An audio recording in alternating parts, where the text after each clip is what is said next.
Thank you very much. So I'm starting Edge Ed A Execution podcast. So the core point is execution. Like আমাদের লাইফের career বলেন, কোনো একটা খেলাধুলা বলেন, এভরিওয়্যার কীভাবে এক্সিকিউট করি। আজকে যদি মেসি ঠিক করে লাইফে এক্সিকিউট না করে গোলটা, তাহলে কিন্তু গোলটা হয় না।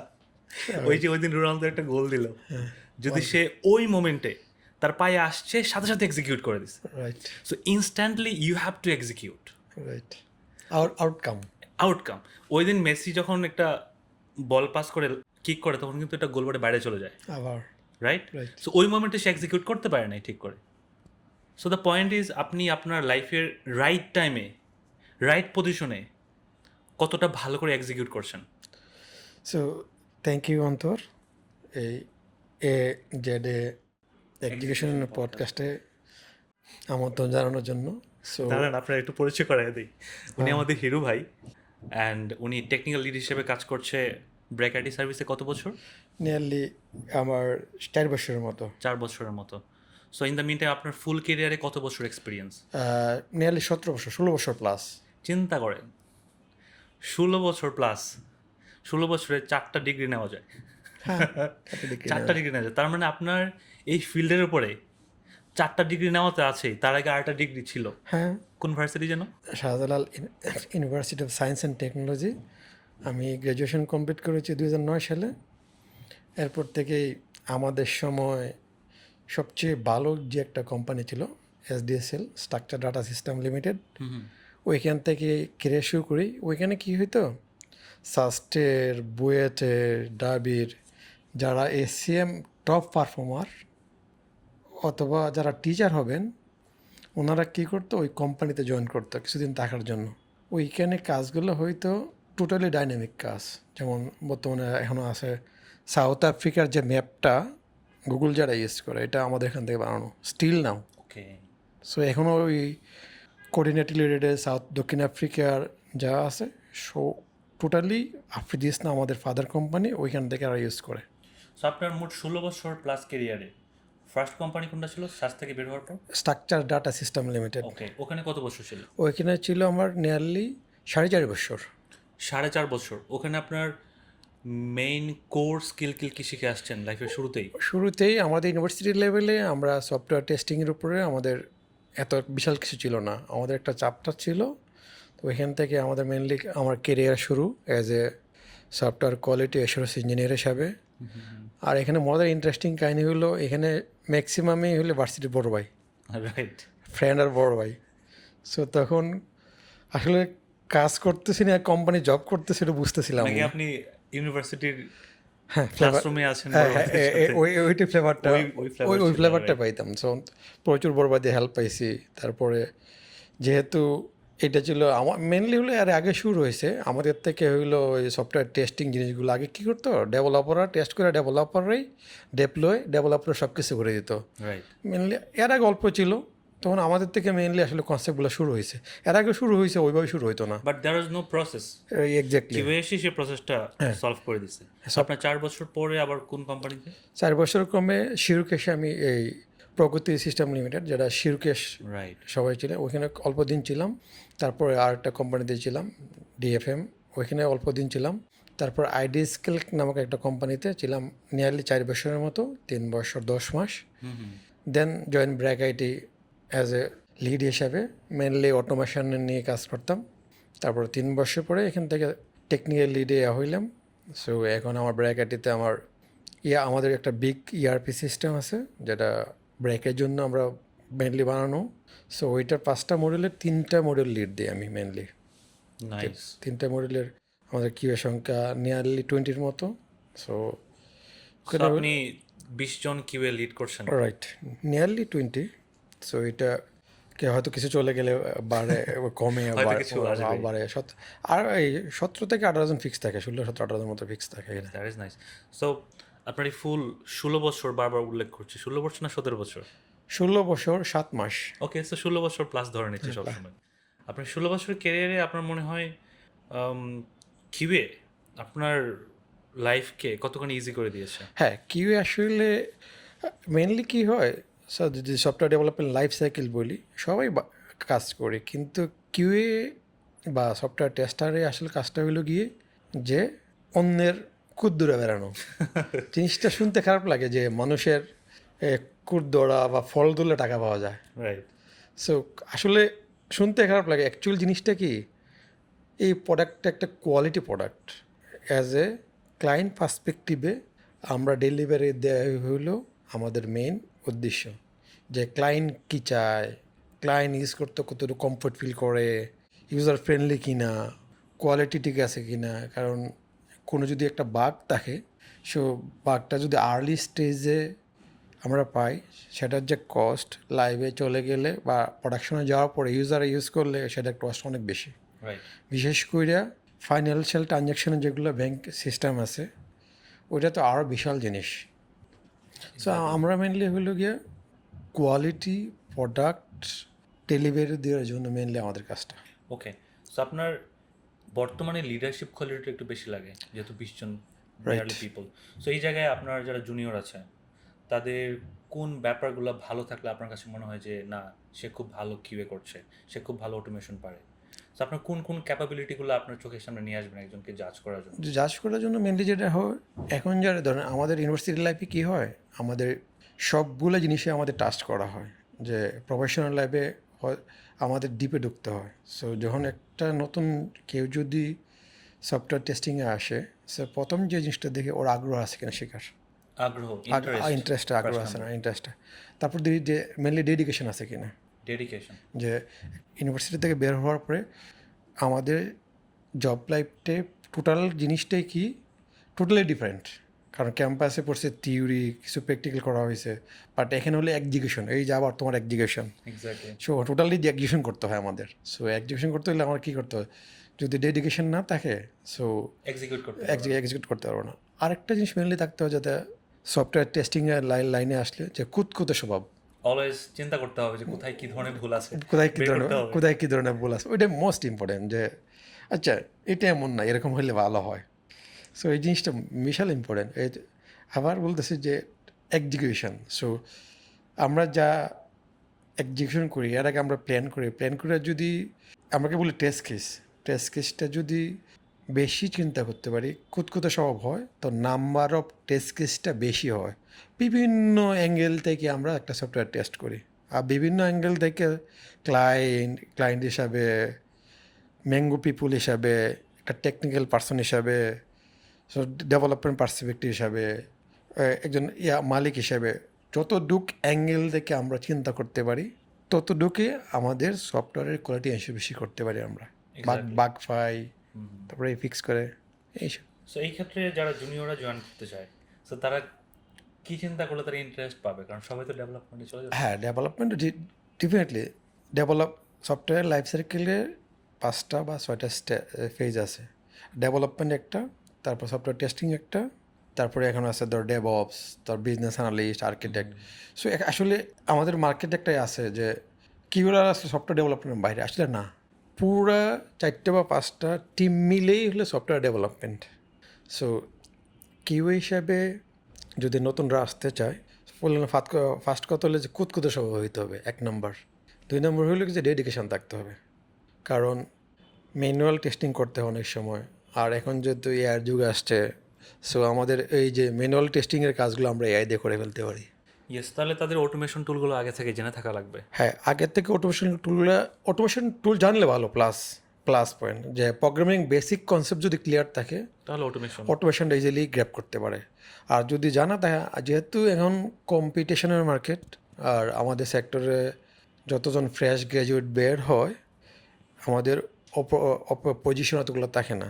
তার মানে আমরা যখন সিভি ফিল্টারিং করি বা ইন্টারভিউ নিই, তখন দেখি যে একটা ছেলে প্রোগ্রামিং খুবই ভালো, বেসিকে খুবই ভালো, আর একটা ছেলে ভালো বা টুলগুলো বেসিক লেভেলে জানে। আচ্ছা। তখন আমরা কী করি, ওই যে ছেলেটা টুল বেসিক লেভেলে আইডিয়া আছে, ডেপথ জানলে তো আরও ভালো। রাইট। সো বেসিক লেভেলে আইডিয়া আছে, তখন ওনাকে মেনলি সিলেক্ট করা হয়। সো নতুনদের ক্ষেত্রে হইলো গিয়ে টুল ডিটেল জানতে হবে এমন না, সো টুলের বেসিকগুলা প্রোগ্রামিং কনসেপ্টে অটোমেশনের ক্ষেত্রে কিউএতে আসতে চাইলে, ম্যানুয়াল টেস্টিংয়ে আসতে চাইলে ম্যানুয়াল টেস্টিংয়ের বেসিক জিনিসগুলা, কিছু টার্ম আছে যে ম্যানুয়াল টেস্টিং কী, অটোমেশন কী, হোয়াইট বক্স কী, ব্ল্যাক বক্স কী, ওগুলো সম্বন্ধে সে স্মোক টেস্টিং কী, এগুলো সম্বন্ধে জানা থাকলে প্লাস পয়েন্ট। রাইট। আপনার টেস্টিং করতে গিয়ে কি লাইফে কোনো ধরনের ব্ল্যান্ডার করছেন, কোনো অ্যাক্সিডেন্ট হয়েছে, প্রোডাকশনে বাগ চলে গেছে বিশাল বড় অ্যান্ড প্রোডাকশনে হ্যাঁ কিছু তো ব্লেন্ডার হয়েছে, এটা কি হয় প্রোডাকশনে বাগ গেলে কী হয়। পরে এটা আপনার কিভাবে হ্যান্ডেল করছেন? সো হ্যান্ডেল করে যেটা করি ফার্স্টে এগুলো গিয়ে প্রোডাকশনের বাগটা যে ফাইন্ড আউট করি কীভাবে হয়েছে আর ড্যামারেজটা কত, আচ্ছা, হাউ টু রিপ্রোডিউস, রিপ্রোডিউসে কীভাবে কি পরিমাণ ড্যামেজ হয়েছে। কী কী পরিমাণ ড্যামেজ হয়েছে, তারপর ড্যামেজ বিশাল হইলে তো একটা এসকেলেশন খেতে হয়। ফার্স্ট টার্গেট হলো তাড়াতাড়ি ফিক্স দিয়ে লাইভে দাও, মানে hot fix, hot fix, by fix it.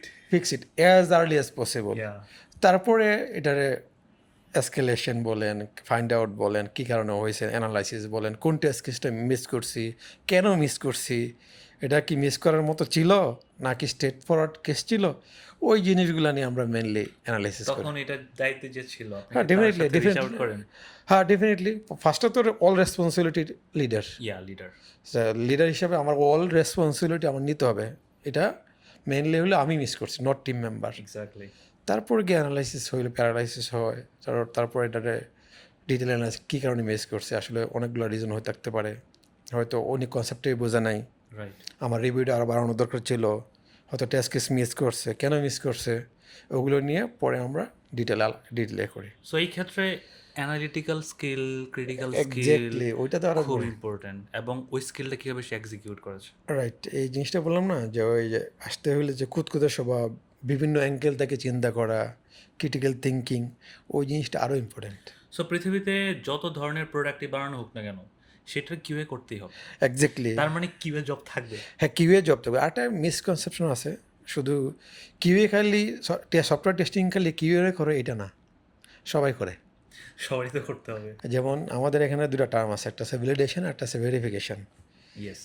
So যত একটা কথা আছে, যত আর্লি স্টেজে একটা বাগ ফাইন্ড আউট করা যাবে তত খরচ কমে। আর্লি স্টেজ কি, যদি আমরা সফটওয়্যার ডেভেলপমেন্ট লাইফ সাইকেল চিন্তা করি, ক্লায়েন্টের কাছ থেকে রিকোয়ারমেন্ট নিয়ে আসছে বিজনেস অ্যানালিস্ট, ওই সময় যদি রিভিউ করে আমরা ডকুমেন্টের কোনো ভুল বা গ্যাপ বের করতে পারি যেটা একটা সিস্টেমের সাথে অ্যাডাপ্ট করে না, তাহলে মানে কতগুলা টিমের পরবর্তী নেক্সট টিমের সময় সেভ হচ্ছে এবং কস্ট সেভ হয়। Right. Cost management, risk risk management আছে, ধরুন আর্লি স্টেজে বার হলো তখন ডকুমেন্টটা বা ক্লায়েন্ট রিকোয়ারমেন্টটা আমরা অ্যাজ আর্লি অ্যাজ ফিক্স করে ফেলতে পারি, ডেভেলপমেন্টের আগে, আর্কিটেকচার ডেভেলপ করার আগে আমরা ফিক্স করে ফেলতে পারি। যত লেট হবে তত খরচ বাড়বে মার্কেটের, প্রোডাকশনে যাওয়ার পরে তো খরচও বাড়ে, কোম্পানির সুনামও নষ্ট হয়, অনেক কিছু ফ্যাক্টর আবার এটার। সো আই থিঙ্ক কিউএর জন্য একটা ভালো প্রসেস তৈরি করা খুব গুরুত্বপূর্ণ as a leader. So normally একটা প্রোডাক্ট এর ফিচার, অনেকগুলো ফিচার বাড়ানো হলো, তো এজ এ লিডার আপনি কিভাবে প্ল্যান করেন কিউএদেরকে নিয়ে একদম শুরু থেকে শেষ পর্যন্ত, ডেলিভারি পর্যন্ত কিউএ প্রসেসটা কি কি স্টেপের মধ্য দিয়ে যায়, তারপর আপনি বলেন যে ভাই কিউএ করা শেষ, now it's ready for production. হ্যাঁ, সো সফটওয়্যার ডেভেলপমেন্ট একটা লাইফ সাইকেল থাকে, সিমিলারলি কিউর একটা লাইফ সাইকেল আছে, এটা বলে software testing life cycle. So ওইখানে আমরা যেটা শুরুতেই করি, একটা ডকুমেন্টটা অ্যানালাইসিস করে একটা প্ল্যান বানাই, যেটাকে বলি আমরা টেস্ট প্ল্যান। ওকে।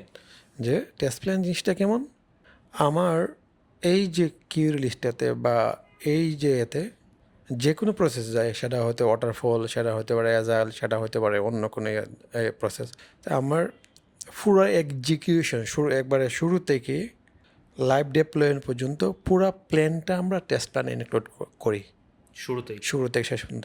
কারণ এই প্ল্যানটা যদি প্রপার না হয় তাহলে এক্সিকিউশনটা প্রপার হবে না, এক্সিকিউশন প্রপার না হলে বাগ থাকবে। তো ওই প্ল্যানে আমরা কী করি যে আমার কোন কোন জিনিসগুলো আমি টেস্ট করব সেই জিনিসগুলো মেনশন করে দেওয়া দেখি, এবং কীভাবে টেস্ট করব, কী টুল কী টেকনোলজি ইউজ করব এবং কতদিন করবে, কে করবে, পুরো ওভারঅল অ্যাক্টিভিটিসগুলো একটা সামারাইজ আকারে আমরা লিখে রাখি, যেটাকে বলি আমরা টেস্ট প্ল্যান। টেস্ট প্ল্যানটা হয়ে গেলে আমরা যারা টেস্ট প্ল্যানটা মেনলি সিনিয়ররা আর যারা লিড আছে, তখন প্ল্যানটা নিয়ে আমরা বসি, যে ডেভেলপমেন্ট যে লিড আছে বা বিজনেস অ্যানালিস্টের যে লিড আছে, সবাই মিলে বসি। কেন বসি? কারণ আমার চোখ দুইটা, বা আমার পারসেপশন একটা, ডেভেলপমেন্টের লিড যে আছে বা আছে ওনার পারসেপশন একটা, বিজনেস অ্যানালিস্টের পারসেপশন একটা, সবাই বসলে তো আমার বা টেস্ট প্ল্যানের কোনো গ্যাপ থাকলে সেটা ইজিলি আইডেন্টিফাই হয়ে যায়। রাইট, সবারই চোখ বোলানো হবে, সবাই এক্সপ্লোর হ্যাঁ, করবে, দেখবে explore- যে কোথায় কোনো গ্যাপ আছে কিনা, রাইট, সবার অপিনিয়ন একসাথে হওয়ার Exactly. পরে then this is mature. Matured. So matured হওয়ার পরে আমরা যেটা করি, ব্রেকডাউন করে ফেলি যে আসলে এটাতে 10টা বা 12টা কাজ আছে, বা আমরা বলি ফিচার ইয়া, বা ফিচার আছে। সো 10টা এটা বলি আমরা এই রিলিজে বা এই কিউএতে ভার্সনে আমার নতুন 10টা ফিচার অ্যাড হয়েছে, এবং যদি এক্সিস্টিং প্রোডাক্ট হয় তাহলে 10টা ফিচারের সাথে আমার এক্সিস্টিং আরও 10টা বা 15টা feature impacted. Yes, so impacted area most important, কারণ একটা ঠিক করতে গিয়ে যদি আরেকটা ভেঙে যায় ওটা তো আরও এই জিনিসটা সো ইম্প্যাক্টেড এরিয়া বের করে ফেলি। সো ওই জায়গায় ওই জিনিসটা থিঙ্ক করতে হয়, এক্স্যাক্টলি। আমার একটা ফিচার অন্য একটা ফিচারকে ব্রেক করছে কিনা। এখানে রিগ্রেশন টেস্ট চলে আসে না? হ্যাঁ, এডুকেশন তো ফল লাস্টে আছে, এটা টেস্ট প্ল্যানে উল্লেখ থাকে যে আমরা শুরুতে যেটা বললাম না, যে আমরা ইম্প্যাক্টেড এরিয়া বা কাভারেজ এরিয়া বের করে তখন দেখি যে আমার নতুন 3টা ফিচার, এক্সিস্টিং 5টা ফিচার, তখন আমরা ব্রেকডাউন করে কী করি, টেস্ট সিনারিওতে কনভার্ট করে ফেলি। টেস্ট সিনারিও, ওতে test তারপর আসে টেস্ট কেস, টেস্ট সিনারিও হয়ে গেলে এক্সিকিউশন, তখন গিয়া এক্সিকিউশন প্ল্যান। তখন গিয়ে আমরা মেনলি ডেভেলপাররা রিলিজ দেওয়ার পরে আমরা কোনো একটা কিউ এনভায়রনমেন্টে বা কিউ ইনস্ট্যান্স বলি আমরা, সেখানে ডেপ্লয় দিয়ে রেসপেক্টিভ যে কিউকে অ্যাসাইন করে ওনারা টেস্ট কেসে এক্সিকিউশন শুরু করে দেয়। ওকে, আর এখান থেকে যদি কোনো গ্যাপ বের হয় তখন আমরা আমাদের কিছু বাগ ট্রেকিং বা ডিফেক্ট ট্রেকিং টুল আছে, এই টুলগুলোতে ওই যে ফাইন্ডিংসটা আছে সেই ফাইন্ডিংসটা আমরা রিপোর্ট করি, তখন রেসপেক্টিভ যে ডেভেলপারকে প্রসেস অনুসারে যারা লিডরা আছে ওরা অ্যাসাইন করার কথা, বাট আমাদের বাংলাদেশে কী করি আমরা সাধারণত আমরা ডিরেক্টলি অ্যাসাইন করে দেয় রেসপেক্টিভ ডেভেলপারকে, ওকে, কারণ আমরা তো জানি জিনিসটা যেটা কে ডেভেলপ করছে। এক্স্যাক্টলি, তখন ওইখানে আরেকটা আছে, ওইখানে আছে বাগ লাইফ সাইকেল, ওকে, যে একটা বাগ কোন ফেজ থেকে কোন ফেজ ডেভেলপার নিবে, তারপরে কিউএ কোন ফেজ থেকে নিবে, তারপর বাগটা মানে কি? যদি এমন অনেকে আছে বাগ মানে বোঝে না। বাগটা মানে হলো গ্যাপটা, যে ক্লায়েন্ট একটা রিকমেন্ড চাচ্ছে, ডেভেলপার সেই অনুসারে জিনিসটা ডেভেলপ করে নেয়, 1 নম্বর পয়েন্ট। 2 নম্বর পয়েন্ট হলো ডেভেলপার ক্লায়েন্ট অনুসারে জিনিসগুলো ডেভেলপ করছে বা তৈরি করছে, এটা তৈরি করতে গিয়া এক্সিস্টিং আরেকটা ফাংশনালিটি বা ফিচার ভাঙছে। ওকে, সো ওইটা হলো আরেক ধরনের বাগ চেঞ্জের কারণে। সো জেনারেলি 2 টাইপের বাগে আমরা পাই। যে একটা ফানি কোয়েশ্চেন করি, ক্লায়েন্ট বলছে ভাই আমার সাবমিট বাটন হলুদ কালার হইতে হবে, হ্যাঁ এখন যদি এটা হলুদ কালার না দিয়ে ডেভেলপার ব্ল্যাক কালার দিয়ে দেয়, তখন কি এটা বাগ? ও ডেফিনেটলি বাগ। মানে ক্লায়েন্ট যা বলছে এটা অনুযায়ী হ্যাঁ, করতে হবে। ক্লায়েন্ট হইলে একটা আছে, ধর আমাদের এখানে একটা জিনিস আছে যে ক্লায়েন্ট যা বলছে সবসময় যে আমরা এগ্রি করি তাই না। সো আমাদের একটা পারসেপশন আছে যে ক্লায়েন্ট যেটা বলছে, কিউএ পার্সপেক্টিভ, হ্যাঁ কিউ পারসেপশন, কিভাবে আসলে সাবমিট বাটনটা হওয়া উচিত। হ্যাঁ যে ক্লায়েন্ট এটা বলছে ঠিক আছে, ক্লায়েন্টে করি যে যেটা বলছেন খুবই সুন্দর, ভেরি গুড, কিন্তু ইন্ড ইউজাররা কিন্তু এই জিনিসটা চায় না, ইন্ড ইউজার এই জিনিসটা চায়, আর 10টা আছে। সো এটাকে বলি আমরা as a user perspective. User perspective. So ওইটাকে আমরা বলি ইমপ্রুভমেন্ট বা এনহ্যান্সমেন্ট বলি আমরা। ওকে, এখানে কিন্তু একটা কমিউনিকেশন চলে আসছে, আমার স্টেক হোল্ডার ক্লায়েন্টের সাথে কমিউনিকেশন, তারপর এজ এ কাস্টমার ইউজার হিসাবে কমিউনিকেশন চিন্তা করা, মাঝখানে লিডের সাথে কথা বলা। সো আমি ধরেন আপনার জুনিয়র, আপনি আমার লিড, আপনি আমার ক্লায়েন্টের সাথে কথা বলবেন, তো এই সবার মধ্যে যদি কমিউনিকেশনটা না থাকে ভালো করে, তাহলে ম্যাচ হচ্ছে না। না, সো আমরা যেটা আমাদের এখানে বা একটা স্ট্রাকচার কোম্পানিতে ক্লায়েন্টের সাথে কমিউনিকেশন করার জন্য প্রজেক্ট ম্যানেজার আছে। ওকে, সো আমরা যেটা করি যে আচ্ছা ক্লায়েন্ট এটা বলছে ভালো কথা, ক্লায়েন্ট ওকে, সো চলেন একটা ক্লায়েন্টের সাথে মিটিং করি, সিনিয়র পার্সন বা লিড হিসাবে চলেন একটা ক্লায়েন্টের সাথে মিটিং করি। তখন কী করি, ক্লায়েন্টের সাথে বসে আমাদের এখানে কী করি ব্র্যাকেটিতে, তো আমরা নিজেরাই ক্লায়েন্ট, আমরা কী করি আমাদের যে পিএম আছে বা বিজনেস অ্যানালিস্ট আছে ওনার কাছে একটা কনফার্মেশন নিই যে আমি এই বাটনটা কালারটা ক্লায়েন্ট বলছে ব্লু, হ্যাঁ ইটস ফাইন, বাট এটা এন্ড ইউজার চিন্তা করি এটা ইটস নট ইউজার ফ্রেন্ডলি। হ্যাঁ ইউজার ফ্রেন্ডলি ডিরেক্টলি বলি না, এইটা যদি আমরা অমুক অন্য একটা কালার দিই ক্লায়েন্টে আরও বেশি অ্যাট্রাকটিভ হবে, কারণ এটা কীভাবে পাইছি মার্কেটে আরও যে কয়েকটা ওয়েব অ্যাপ্লিকেশন আছে বা বাটন রিলেটেড মার্কেটে একটা সার্ভে আছে, ওই সার্ভেগুলো দেখলে দেখা যায় যে এই টাইপের বাটনগুলোতে ক্লায়েন্ট অ্যাট্রাকটিভ হয় না, ওই কালারের বাটনগুলোতে অ্যাট্রাকটিভ হয়। তখন বিএরে বলি যে ভাই তুমি ক্লায়েন্টের কাছে যাও, এই একটা জিরাতে একটা টিকিট বানিয়ে রাখি ইমপ্রুভমেন্ট বা এনহেন্স হিসাবে, ক্লায়েন্টে গিয়ে বোঝাও এই হলে এটা ভালো হয়। মোস্ট অফ দ্য ক্ষেত্রে ক্লায়েন্ট এগ্রি করে। ওকে, এখানে একটা অ্যাপ্রোচের কথা চিন্তা করলাম, আমি বলে ফেললাম ইটস নট ইউজার ফ্রেন্ডলি, আপনি বলতেছেন যে না এটাকে অন্যরকমভাবে করলে আরো বেটার ফিল হবে, সো এইভাবে বললে কিন্তু ক্লায়েন্ট আরো হ্যাপি হয়, ডিরেক্টলি ক্লায়েন্টকে না সো না আমরা করে ক্লায়েন্টের কমিউনিকেশনে ক্লায়েন্টে কখনো না বলা যায় না, বলতে হবে যে হ্যাঁ ক্লায়েন্টকে আনহ্যাপি করা যায় না। আনহ্যাপি করে, যেটা বলছে এটা ইটস পারফেক্ট, বাট মার্কেটে বা ইউজার পার্সপেক্টিভে বা বাটনের কালার যে অ্যানালাইসিস করে দেখা যায় একটা হিস্ট্রি ডাটা দিলে এই টাইপের বাটন হইলে কাস্টমার বা ইন্ড ইউজাররা বেশি পছন্দ করে। কারেক্ট, ডাটাটা দিয়ে দিলে তখন আর ক্লায়েন্ট সাধারণত ডিজেক্টই করে না। এটা গেল ম্যানুয়াল টেস্টিংয়ের লাইফ সাইকেলের মধ্যে আমরা কথা বললাম। এখন আসে অটোমেশন। আপনি তো অনেক স্টুডেন্ট আছে আপনার ইনস্ট্রাক্টর হিসেবে, কতজনের মতো স্টুডেন্ট শেষ করছেন? নাম্বার তো করি নাই, 500+ হবে। 500+ স্টুডেন্টের এক্সপিরিয়েন্সে এখন পর্যন্ত আপনার সিলেবাসে কী কী পড়ান স্টুডেন্টদেরকে? স্টুডেন্টদের আমি মেনলি পড়াই, আমার 2টা কোর্স স্টাইল আছে। একটা হলো সবার জন্য, যেটা হলো একবারে বেসিক লেভেল, ম্যানুয়াল আর অটোমেশন টেস্টিং মিলে। এটা শুধু সিএসি না, নন নন সিএস সহজ যে কেউ পড়তে পারে। সো ওটাতে ম্যানুয়াল টেস্টিংয়ের থাকে 50%, অটোমেশনে 50%। কোর্সের কারিকুলামে অটোমেশনে 50%।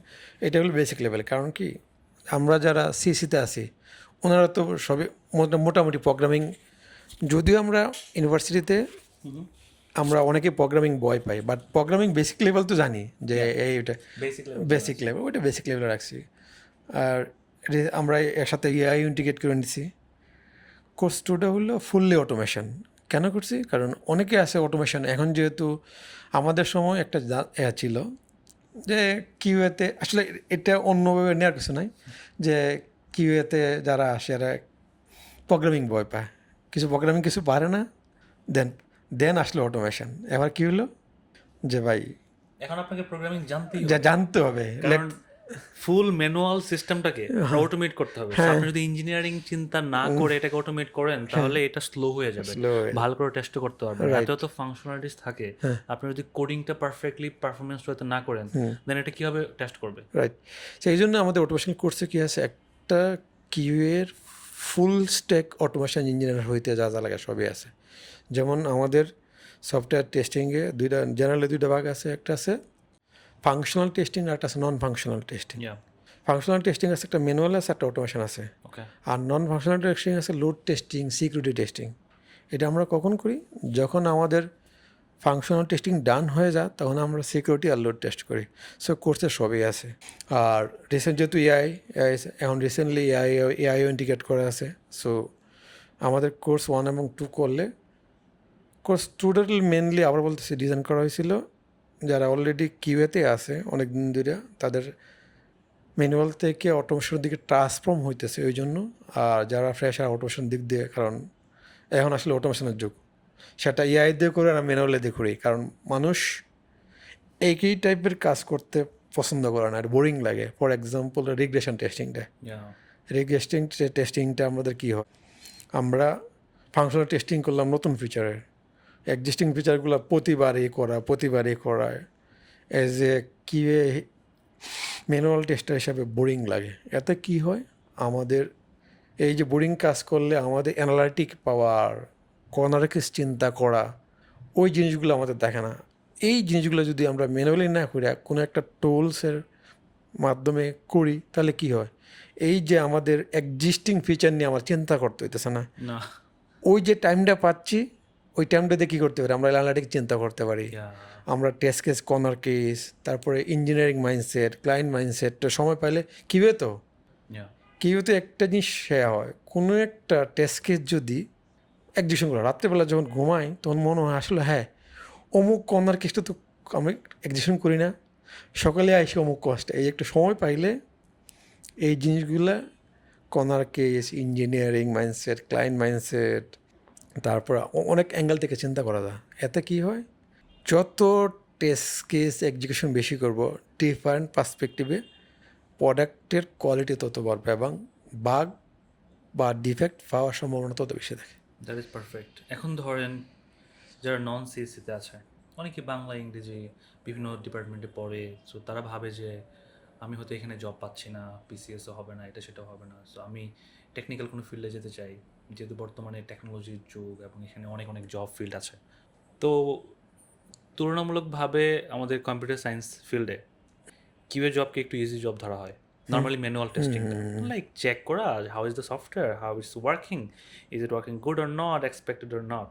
সেই ক্ষেত্রে যারা নন সিএসিতে আছে তাদের জন্য ইজি, কারণ তারা নর্মালি বিভিন্ন ধরনের অ্যাপ্লিকেশন ইউজ করে অভ্যস্ত। সো দে নো একটা বাটন কীভাবে কাজ করে, they know how the functionality should be. Facebook যে ইউজ করে সে তো জানি একটা সফটওয়্যার কীভাবে কাজ করে, এবং এটা তাদের জন্য খুব ইজি। সো কেউ যদি ফেসবুকে সমস্ত ফাংশনালিটি চিন্তা করতে পারে, অন্য একটা সফটওয়্যার জিনিসও চিন্তা করতে পারবে। রাইট। সো যে কোনো নন সিএসসি পিপলের জন্য software testing, at least manual testing is good. So আমরা যে কোর্স পড়াই না, হ্যাঁ, প্রায় স্টুডেন্ট থাকে, বাংলাদেশের স্টুডেন্ট থাকে দেশের বাইরে, বলতে বিশেষ করে আমেরিকা, কানাডা এগুলোতে বেশি থাকে।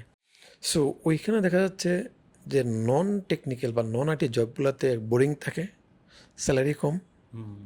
ওনারা কী করে, ওই দেশের কোর্স করলে কি হয়, শুরুতে ওই দেশে কোর্স করে না। কেন করে না? কারণ টেকনিক্যাল টার্মগুলো ওরা বুঝে না। তো ফার্স্টে কী করে, ওনারা আমাদের বাংলাদেশ থেকে কোর্স করবে, একটা দুইটা কোর্স করে ওনারা কী করে ওই লাইনে কোর্স করলে জিনিসটা কী হয়, যে নন টেকনিক্যাল যারা আছে কোর্সটা করার পরে কি টেকনিক্যাল টার্মগুলো জানে, কীভাবে করে এটা জানে, তখন ওনারা কী করে আসলে তো ওইখানে তো টেকনিক্যাল বিশেষ করে আইটি লাইনের বেতন অনেক ভালো এবং অনেক বেতনও পায়। এই জন্য ওই একজন দুইজনের সাকসেস দেখে অনেকে এই সিট পেতেছে। বললো না, বাইরে যদি আমার 100 বা 150 স্টুডেন্ট হয়, এর মধ্যে দেখা যাচ্ছে 150 স্টুডেন্ট হলে 120 জনের নন আইটির। বাংলাদেশের পার্সপেক্টিভে এগুলো গিয়া আমাদের একটা ইন্ডাস্ট্রিতে মাইন্ডসেট আছে, সিসি ছাড়া পারবে না। বাইরের দেশে এটা নাই, কিন্তু বাইরের দেশে স্কিল আছে, এটা বলে কম্পিটেন্সি আছে, তুমি ফিট করো, মোস্ট ওয়েলকাম। কিন্তু আমাদের দেশে হ্যাঁ কিছু কিছু কোম্পানি আছে এটা করে, আবার কিছু কিছু কোম্পানি আছে সিএসসি ডিগ্রি লাগবে। আমাদের দেশের বাচ্চাদের জন্য যারা ভালো একটা ভার্সিটিতে চান্স পাচ্ছে না, কোনো একটা প্রাইভেটে চান্স পাচ্ছে, এবং তারা চিন্তা করছে আমার ভালো জিপিএ নাই, কোথাও ভালো চান্স পায় না, আমি কেন সিএসসিতে ভর্তি হব। তারপর তারা অন্য একটা ডিপার্টমেন্টে ভর্তি হয়, যেটা হিস্ট্রিতে পড়ে শুধু মুখস্থই করবে অতীতের কাহিনী নিয়ে, তারপর হয়তো এমন একটা জবে যাবে যেখানে জেনারেল নলেজ এগুলো শিখতে হবে। তাহলে তার বাস্তব জীবনের টেকনোলজি স্কিলের দিকে কিন্তু সে যেতে পারছে না।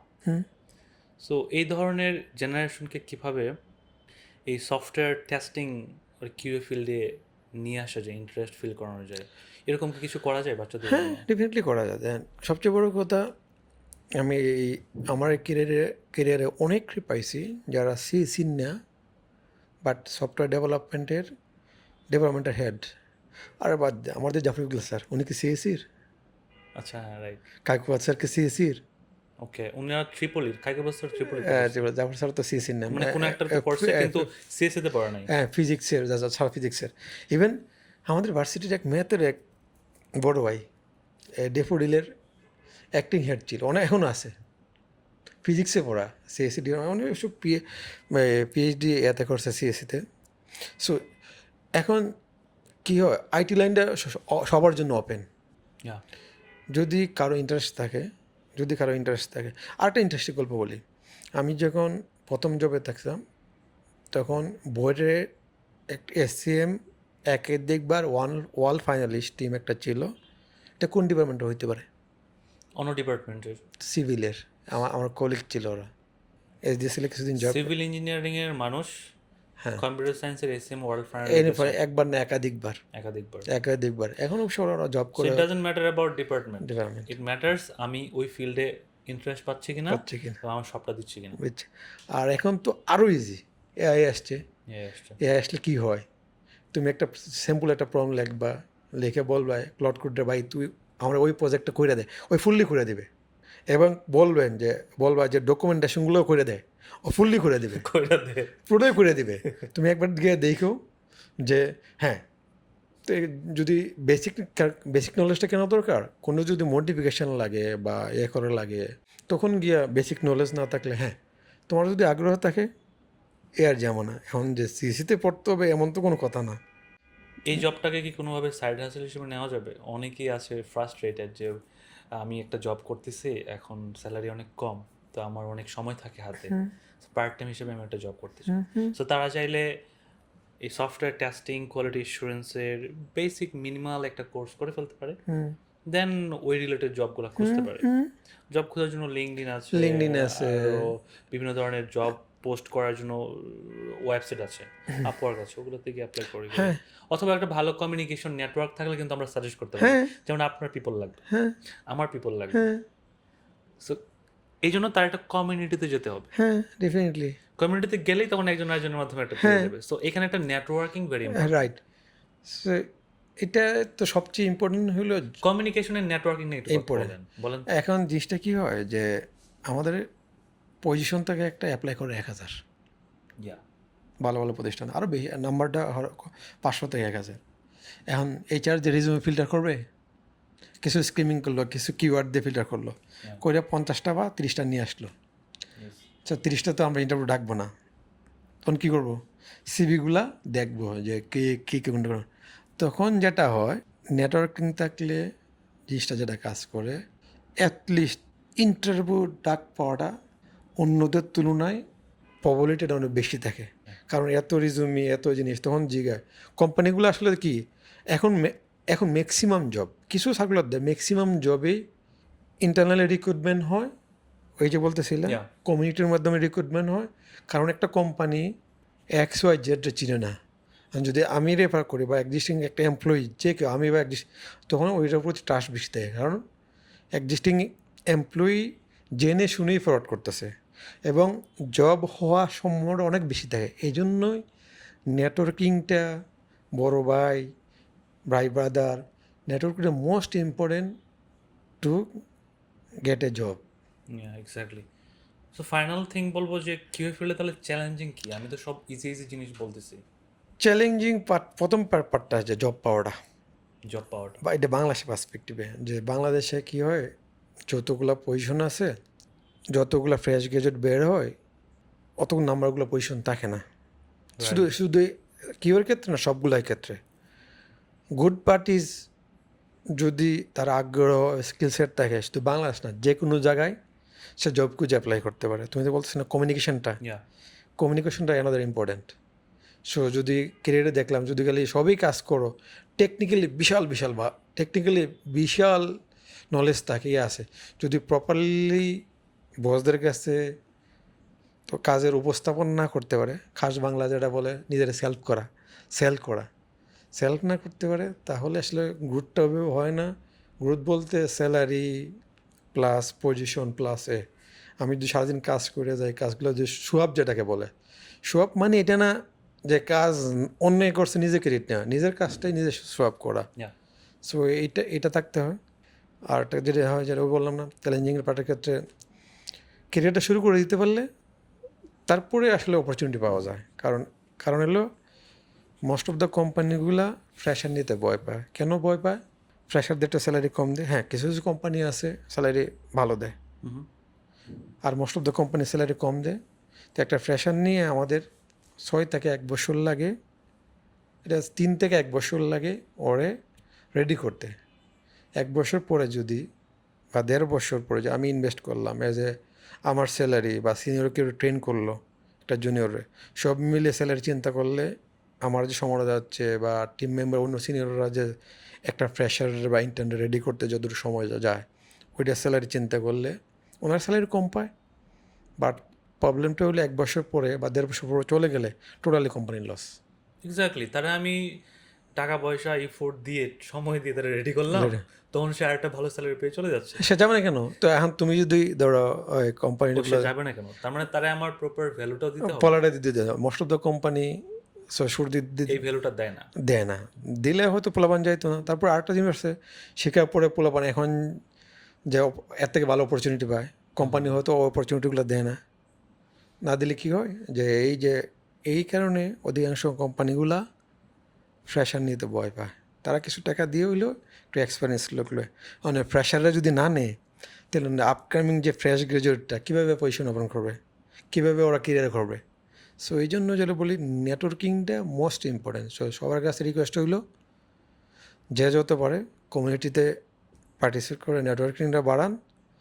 এতে আপনার অনুরোধের তুলনায় জব পাওয়ার সম্ভাবনা অনেক বেশি থাকে।